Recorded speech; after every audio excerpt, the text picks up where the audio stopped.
அனைவருக்கும் எனது அன்பு வணக்கம்.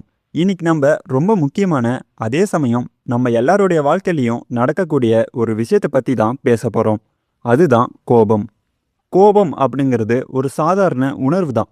ஆனால் அதை நாம் எப்படி கையாளுறோம் அப்படிங்கிறதுல தான் நம்முடைய வாழ்க்கையே இருக்குது. அந்த கோபத்தை நீங்கள் கட்டுப்படுத்தாமல் விட்டுட்டீங்கன்னா அது பல பிரச்சனைகளை உண்டாக்கிடும். அதனால் இன்னைக்கு ரொம்ப எளிமையான ஒரு பயிற்சியை நான் உங்களுக்கு சொல்லித்தர போகிறேன். இது உங்கள் சர்வேமேன் சேனல். நண்பர்களே, ஒரு விஷயத்தை நம்ம புரிஞ்சுக்கணும். நிம்மதியையும் மகிழ்ச்சியும் தரக்கூடிய எந்த ஒரு விஷயமும் எடுத்த உடனே ஈஸியாக கிடைச்சிடாது. அது கொஞ்சம் கஷ்டமாக தான் இருக்கும். ஆனால் கஷ்டம் அப்படிங்கிறதுக்காக நாம் அதை விட்டுட முடியுமா? ஏன்னா நாம் எல்லாருமே நிம்மதியாக வாழணும்னு தான் ஆசைப்படுறோம். புத்தர் கூட இதை தான் சொல்கிறாரு. உங்கள் வாழ்க்கைக்கு சந்தோஷத்தை கொண்டு வர எந்த ஒரு காரியமும் ஒரு கடினமான முயற்சி தான் அப்படின்னு சொல்கிறாரு. சரி, இப்போ இந்த கோபத்தை கட்டுப்படுத்த சில பயிற்சிகளை நான் சொல்கிறேன். முதல் படி விழிப்புணர்வு. அதாவது கோபத்தை கட்டுப்படுத்த முதல் படி என்ன தெரியுமா? எனக்கு இப்போ கோபம் வருது அப்படிங்கிறத நீங்களே உணரணும். உங்களுக்கு கோபம் வர மாதிரியான ஒரு சூழல் வரும்போது ஒரு நிமிஷம் உங்களையே நீங்கள் கேட்டு பாருங்க. இப்போ நான் என்ன நினச்சிட்டு இருக்கேன்? இந்த விஷயத்துக்கு நாம் கோபப்படலாமா? நான் கோபப்படுறதுனால எனக்கு ஏதேனும் பின்னாடி பிரச்சனை வருமா? என் மனநிலை இப்போ எப்படி இருக்கு? இப்படி உங்களுக்குள்ள நீங்களே கேட்கும்போது உங்கள் மனசே சொல்லும், நீ கோபப்படலாமா வேண்டாமான்னு. ஏன்னா உங்களை நீங்களே இந்த மாதிரி கேள்விகள் கேட்கும்போது உங்கள் மனசு ஒரு விழிப்புணர்வு அடையும். அதுக்கப்புறம் உங்கள் மூளையே எது சரி எது தவறுன்னு அதுவே சொல்லும். அடுத்தது ரெண்டாவது, சுவாசத்தை கவனித்தல்.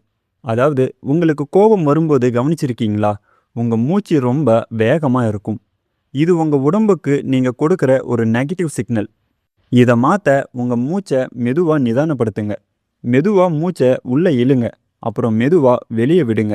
ஒரு நாள் முழுக்க வேலை செஞ்சுட்டு வீட்டுக்கு வந்து சோஃபாவில் உட்காரும்போது ஒரு பெருமூச்சு விடுவோம்ல, அப்போ ஒரு ரிலாக்ஸ் நமக்கு கிடைக்குமே, அதே உணர்வு இப்போ நீங்கள் கொண்டு வர போகிறீங்க.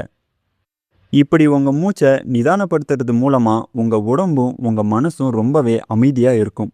நீங்கள் அமைதியாக இருந்தாலே கோபம் காணாமல் போயிடும். அடுத்தது மூன்றாவது, புத்திசாலித்தனமான சிந்தனை. அதாவது இப்போ உங்கள் மனசு ஓரளவுக்கு அமைதியாக இருக்கும். இந்த நேரத்தில் கொஞ்சம் யோசிச்சு பாருங்க, நான் எதுக்காக அந்த ஆள் மேலே கோபப்பட்டேன்? உண்மையிலேயே கோபம் அப்படிங்கிறது வெளியில் இல்லைங்க, அது நமக்குள்ள நாமளே உருவாக்குறது தான். இப்போ உங்களுக்கு முன்னாடி ரெண்டு சாய்ஸ் இருக்குது. ஒன்று, கோபப்பட்டு கத்தி அந்த பிரச்சனையை இன்னும் பெருசாக்குறது.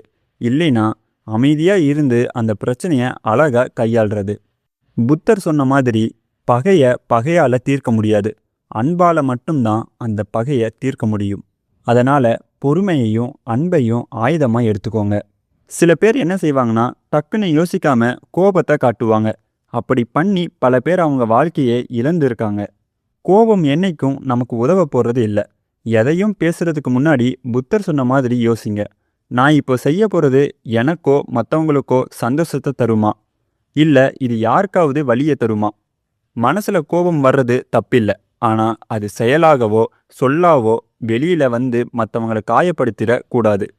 பொறுமையாக இருங்க, அன்பாக இருங்க. இந்த சின்ன பயிற்சியை மெதுவாக செஞ்சு பாருங்க. உங்கள் வாழ்க்கை ரொம்ப நிம்மதியாக இருக்கும். மேலும் இது போன்று பல காணொளிகளை பெற நமது சேனலை சப்ஸ்கிரைப் பண்ணி வச்சுக்கோங்க.